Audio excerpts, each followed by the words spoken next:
Six Flags America is one of those parks that doesn't exactly have the greatest reputation amongst coaster enthusiasts.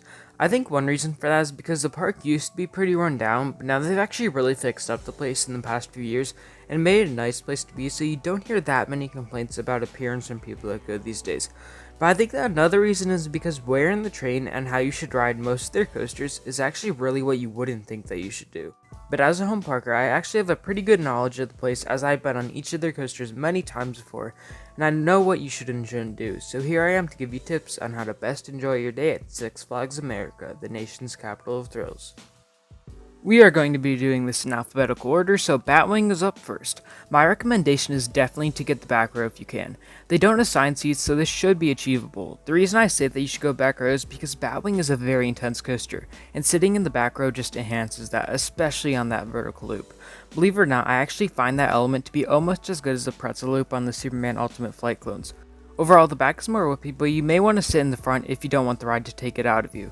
I should also say that getting room on Batwing doesn't really matter, as it's clearly not an airtime machine or anything like that, and even if you don't try to get room, the restraints feel very loose.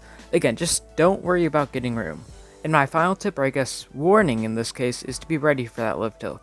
If you have sunglasses and a strap that you can use, bring that, because for whatever reason, Vekoma decided to design it where you are lying on your back looking directly into the sun when going up the lift. Also, that makes it so that your ears are right next to the chain and it is quite loud. If you are sensitive to prolonged loud noises, this may not be your ride. And the final thing that I have to say is that Batwing often has a delayed opening, so don't always just rush back to the Gotham City area. There's other things that might be better to do early, like Mind Racer, if you want to get that out of the way. Now we have, in my opinion, the worst coaster in the park, Firebird. I have one main suggestion that you have to follow here, and that is to sit in the back row. Don't even consider anywhere else, except for maybe the bench outside. Believe it or not, the back row is actually the smoothest place in the train, and I would say that's kind of tolerable, but everywhere else in the train is just horrific. The roughest part of the ride is the corkscrew and following turns, so you definitely want to be prepared.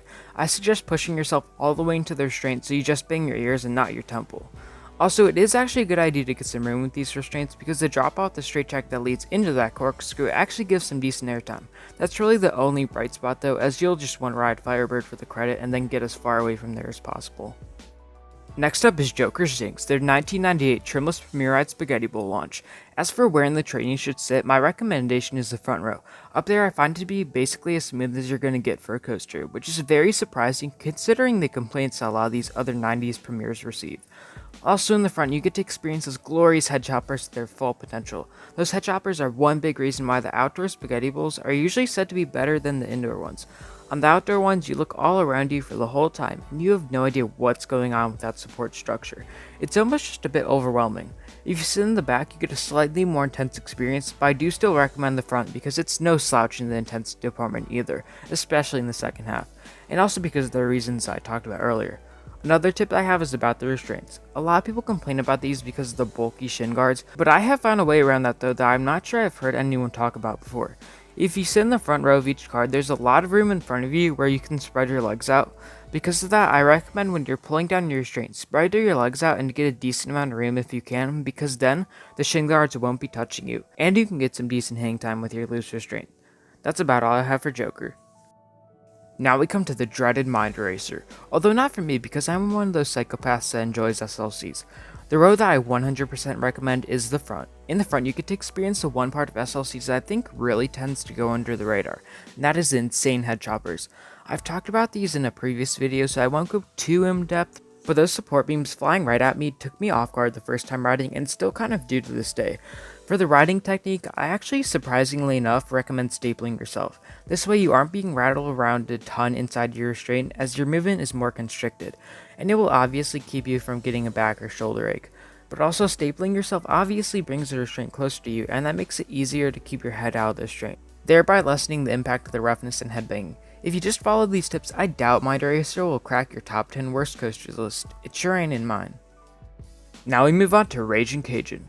Let me just preface this by saying that if you're not a big fan of spinning, this will not be a ride for you. It spins a lot, and I'm talking a lot. Yet somehow I never get sick on it, making it, in my opinion, maybe the best wild mouse in America.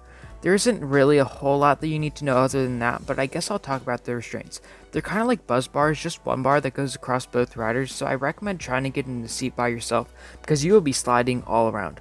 Also, it does actually matter if you get room, because they don't trim Ragin Cajun at all, and that means that by the end of the ride, when it goes over that little hill or bump or whatever, you get ejector. I am not even joking. Ragin Cajun, it's just so fun. So now let's move on to Roar. Roar is probably the most unjustly hated ride in the park, and I find it to be a pretty good ride. That is if you ride in the front row, as it is far better up there. Call me crazy, but I don't really find it rough up there. And if you can get past the apparent roughness that people talk about, you have a great layout, and I feel like the laterals and airtime are even better in the front than the back. Front row is 100% the way to go. But something very important that I have to say that might not make any sense is, do not try to get room. It's not because the employees will get mad at you, no, nothing like that. The reason is that the restraints are not locked in place, so when you're going down that drop with a lot of room, the restraints will slam down on you and make it so that you cannot move at all. If you just put the bar where it's almost touching your lap but that you don't have a ton of room, it won't come slamming down, and there's still some give in it, so you can experience the airtime that it has here and there. Also, this isn't related to the restraints, but Roar runs best in the cold for whatever reason, so if you ever visit during holiday in the park, lapping this thing at night is just an experience that every enthusiast will enjoy.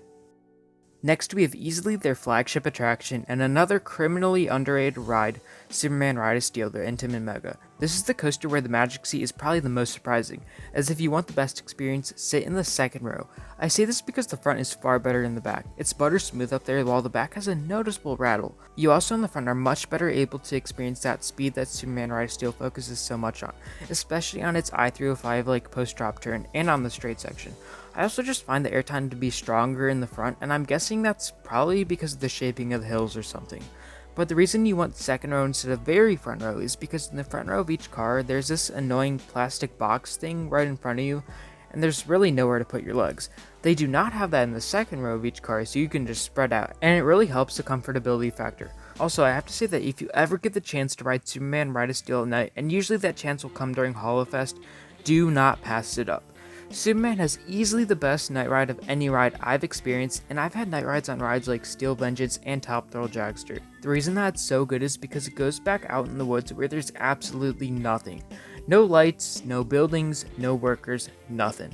Just pure darkness, and you have absolutely no idea what's going on, especially if it's your first time riding. Anyways, you get my point. At night is the best time to ride. And now we're down to the last coaster of the video, or at least that's until the SNS Flash Speed Force comes next year. And that is the 103-year-old PTC Wild One. Wild One is obviously a very different ride than Superman, but it is similar in that the second row is the place to go. It's almost butter smooth right there, and that may be surprising if you've only ridden on a wheel seat, because Wild One might have the starkest contrast between its wheel seat and non-wheel seat rides. I also just find the airtime to be stronger towards the front, again maybe because of the shaping of the hills. I mean, it is a very old ride, so the profiling isn't the greatest.